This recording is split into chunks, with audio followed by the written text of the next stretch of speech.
Hello செல்லக்குட்டீஸ், வாங்க நம்ம இந்த வீடியோவில் யானைக்கும் பானைக்கும் சரி அப்படின்ற பாடத்துக்கான விளக்கத்தை பார்க்கலாம். ஓகேவா? இது உங்களுக்கு ரொம்ப பிடிச்ச ஒரு கதை தான். மரியாதை ராமன் சொல்லிட்டு ஒருத்தர் வாழ்ந்துக்கிட்டு வந்தார். அவர் ஊர் பெரியவர், பஞ்சாயத்துலாம் பண்ணுவாங்க. அதாவது யாருக்காச்சும் 2 பேருக்கு சண்டை நடந்தால் அதை தீர்த்து வைப்பாங்க. அந்த மாதிரி ஒரு நிகழ்ச்சி நடந்தது. அப்போல்லாம் பார்த்தீங்கன்னா இப்போ இருக்கிற மாதிரி போலீஸ் ஸ்டேஷன், நீதிமன்றம்லாம் ரொம்ப இருக்காது.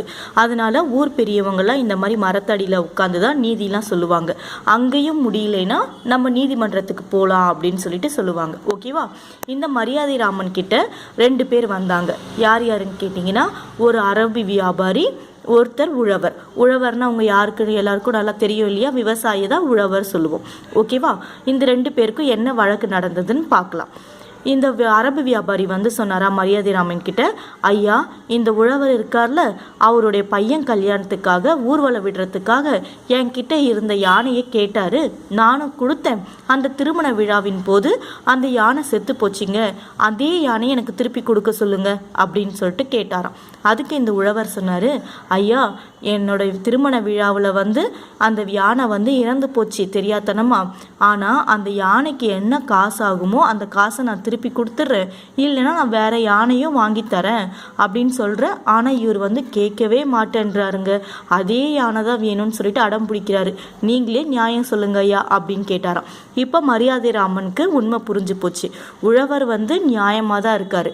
அந்த யானை திடீர்னு செத்து போயிட்டாலும் அதுக்குரிய பணத்தை தரேன்னு சொல்கிறாரு, இல்லைன்னா வேற யானை வாங்கி தரேன்னு சொல்கிறாரு.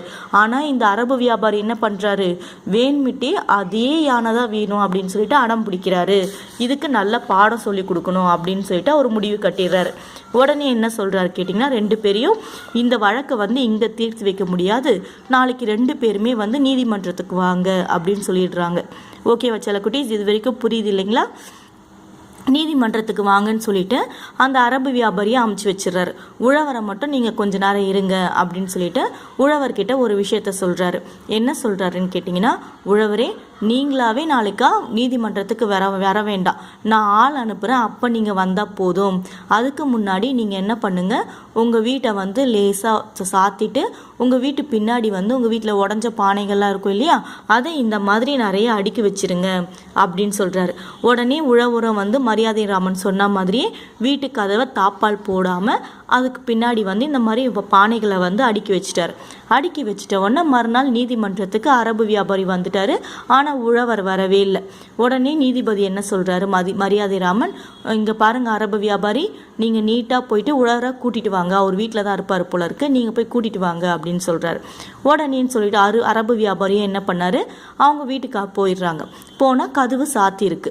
சாத்தின உடனே என்ன கதவு சாத்தியிருக்கு, ஆனால் தாப்பாலே போடவே இல்லையே, சரி நம்ம கதவு தட்டி பார்ப்போம் அப்படின்னு சொல்லிட்டு இப்படி கையை வச்ச உடனேக்கே அங்கே பின்னாடி அடுக்கி வச்சுருந்தாங்க இல்லையா பானெல்லாம், அந்த பானெல்லாம் சுக்கு நூறாக உடஞ்சி போச்சு. உடஞ்சி போன உடனே உழவர் ஒரே கத்த ஆரம்பிச்சிடுறாரு.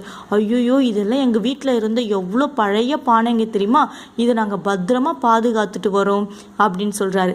நீங்கள் கூட ஒரு நண்பன் படம் பார்த்துருப்பீங்கன்னு நினைக்கிறேன். அதில் வடிவேல்னு சொல்லுவான் இல்லையா, ஒரு கடிகாரத்தை அவன் உடைச்சிருவான். உடைச்சிட்ட உடனே அந்த வீட்டு உரிமையாளர் திட்டுவார், ஏண்டா உடைச்ச, இது எவ்வளோ பழைசு தெரியுமா, 200 வருஷம் ஆகுது அப்படின்னு சொன்னவொன்னே அதுக்கு வடிவேல் என்ன சொல்லுவான், அப்படியா, நான் கூட பயந்தே போயிட்டேங்க, இது புதுசுன்னு சொல்லிட்டு அப்படின்னு சொல்லுவான். ஆனால் சில விஷயங்கள் ரொம்ப பழைசு ஆக ஆக அதோட மதிப்பு ரொம்ப அதிகமாக கூடும், அதோட மதிப்பு ரொம்ப அதிகமாகும். அதனால் என்ன சொல்கிறாரு அந்த உழவர், இது நாங்கள் எத்தனையோ வருஷமாக பத்திரமா பாதுகாத்து வச்சுட்டு வரோம், இதை போய் நீ உடைச்சிட்டு எனக்கு இதே பானையை கொடு அப்படின்னு சொல்லிட்டு கேட்குறாரு. உடனே வா நீ நீதிமன்றத்துக்கு போகலாம் அப்படின்னு சொல்லிட்டு 2 பேரும் நீதிமன்றத்துக்கு போகிறாங்க. நீதிமன்றத்துக்கு போன உடனே உழவர் நடந்ததை சொல்கிறார். ஐயா, எங்கள் வீட்டில் பழைய பானைலாம் நாங்கள் வச்சுருந்தோம், இவர் தட்டி விட்டு எல்லாத்தையும் உடைச்சிட்டாரு, எனக்கு அதே பானையை தர சொல்லுங்கள், இது நாங்கள் காலங்காலமாக பத்திரமா வச்சுட்டு வர பானைங்க அப்படின்னு சொல்கிறாரு. உடனே அரபு வியாபாரி பயந்துட்டார். ஐயா, நான் அதே பானையை எப்படிங்க தர முடியும், வேணா நான் வேற பானை வாங்கி தரேன் அப்படின்னு சொல்லிட்டு சொல்கிறாரு. நீதிபதி சொன்னாங்க. இப்போ புரிஞ்சுதாங்க.